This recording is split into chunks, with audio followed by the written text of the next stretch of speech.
Tight lacing is something that a minority of people did, and that is to get your waist as small as you possibly can. They used to do this by lacing their corset tighter and tighter.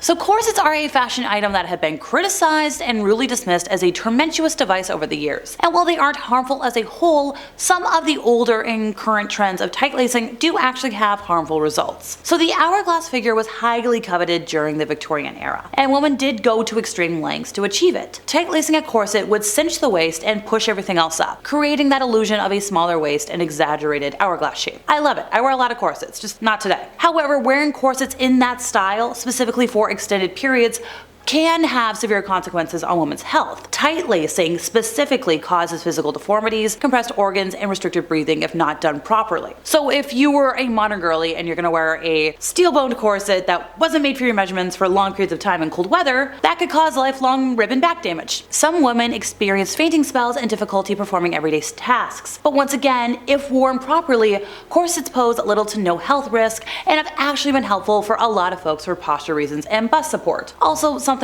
people forget, they were designed to be worn over a shirt. Makes them feel a lot better on the skin. So if you're in love, your pupils tend to dilate. And in Victorian era England, if you had big pupils, you were considered extremely beautiful. So in the pursuit of captivating eyes, Victorian women resorted to using belladonna drops. Also known as nightshade, this was believed to enlarge pupils and create a seductive gaze. So women would put a couple of drops in their eyes to achieve this effect. Little did they know that belladonna is one of the most poisonous plants, and even a teensy amount can be, well, end-of-life worthy. The use of belladonna drops pose significant risks. We're talking severe eye irritation, rashes, blindness. But a lot of women were like, nope, it's worth it. Give me doe eyes. Give me those big Pixar eyes. In her later years, Queen Victoria used them in an attempt to get rid of cataracts, and even though it didn't cure her condition, her eyesight technically improved because the pupils dilated, so she continued to use the eye drops and refused to have surgery, which, don't do as she does. So look, we all know about ancient Egyptians using kohl around their eyes to shield against the sun, deter flies, and overall just look stunning. But what you might not have known about Egyptian makeup was that crocodile dung mixed with donkey's milk was used by Cleopatra as a face mask. She also famously bathed in milk with rose petals for hours, which like goals,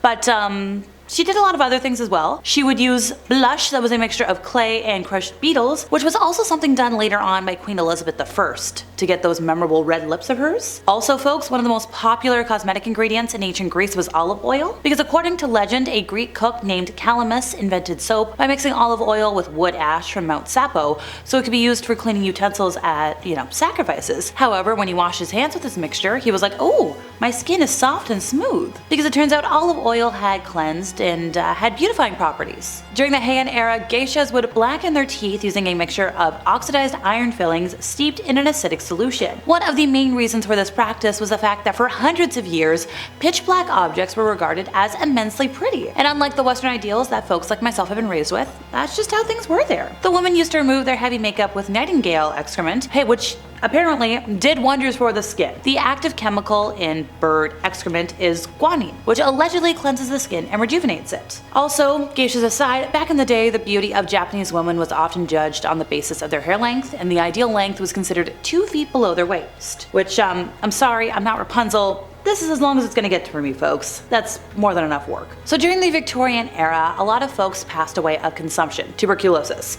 and the society had a creepy fascination with passing away. In the Ugly Girl Papers by S.D. Powers, she declared that the clearest, most beautiful complexions were seen on people in the earliest stages of consumption. Women with this were constantly upchucking redness, and Powers claimed that this was actually purging the impurities from their body. It made their skin clear and white. To replicate this, she advised women to eat as little as possible. This allowed them to maintain just enough strength to function while also weakening their bodies. Powers suggested a meal plan that consisted of a handful of strawberries for breakfast, half an orange for lunch, and cherries for dinner. And if you really must have something more, you could have a bit of warm broth. Powers believed that ammonia carbonate and powdered charcoal was a must in any woman's beauty regime. These toxic chemicals were supposed to sit on women's faces. In addition, women were instructed to take a variety of medications every 3 months to purify their inner fluids. Although they were really making themselves sick, it to achieve the look of being close to the end of their life, which I don't recommend. So look, I know we all love a good bath to like relax aching muscles, decompress, but history hasn't always been that way. Vapor baths have been described as similar to a modern day sauna, with unknown vapors that claim to cure all kinds of ailments. Turns out the Victorian era bath ended up burning more people than actually curing them. There's also a crocodile feces bath. The Greeks and the Romans were like, hey, we found the best way to fight wrinkles and lines. Because yeah, we're gonna bathe in that,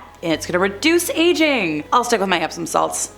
Cheers. When the first radioactive consumer products were launched in the early 1900s, radioactivity was a brand new field of science. Ergo, kind of interesting thing worth talking about. The term radioactivity was coined by the incredible scientist Marie Curie in 1898, and before people started to fear radioactivity, all they knew was that it contained energy. There were implications that, hey, this energy is going to help your teeth if you put it in toothpaste, it's going to give you a glowing expression if you put it in facial cream. There really wasn't any science to show it was true, and everybody was like, yeah, we want our radioactive beauty products. Now we know that those are not great, but back then people were like, hey, let's give it a try. Romans attributed great power to cosmetics. They were a part of daily life, they were used in rituals. Some fashionable cosmetics, such as those imported from Germany and China, were so expensive that the Lex Opia tried to limit their use in 189 BCE. And these designer brands spawned cheap knockoffs that were, sold to poor women. Working class women could afford the cheaper varieties. They might not have had time to apply the makeup because the use of makeup at the time was a very time-consuming affair. They needed to be reapplied. Cosmetics were applied in private, usually in a small room. No men. Cosmetae, female slaves that adorned their mistresses, were especially praised for their skills. They would beautify their mistresses with cultus, which was the Latin word that encompassed makeup, perfume, and jewelry. Also, smelling good. Very important back then. If you smelled good, you were healthy. Due to the stench of many of the ingredients used in cosmetics, women would really drench themselves in copious amounts of perfume. Romans believed that smoke from burning ambergris would make women more attractive, so that was usually used in face powders. Also, hey,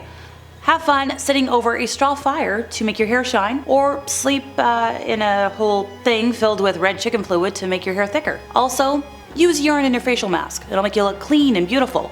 And it'll whiten your teeth. Not happening. And in the 1930s, dimples were considered to be one of the most beautiful accessories any girl could have. So Isabel Gilbert invented the dimple machine in 1936. She promised, she's like, yes. This dimpler was a chin strap that held two soft rubber dimple indentures in place, one on each cheek. The strap had a coil that created pressure and was very uncomfortable, and the dimples left within a couple of hours. Look, I guess you want it to look like Shirley Temple, but it's not worth it. So this is probably the most modern trick on today's list, coming courtesy of film star Audrey Hepburn. She liked to darken, plump, and lengthen her lashes like the best of them, and she had one trick to ensure that her lashes looked naturally fanned out and clump free. And it wasn't a magic mascara wand or falsies like I'm rocking. After applying a layer of mascara, her makeup artist Alberto De Rossi would take a pin and meticulously separate every single lash. For a fun little reference point, folks, the upper eyelid alone has an average of roughly 70 to 150 lashes, making that undertaking quite the long and possibly dangerous process. Now, if you're gonna do it yourself, it's recommended you curl your lashes first to make things easier. It helps to define each lash and distribute dark mascara pigment more evenly. But I don't recommend doing it. I don't personally do it. Falsies for the win, folks. It's great. I get mine on AliExpress. Highly recommend. And that's all for today, folks. I've been Alexa, your resident ookie spooky girly. See ya!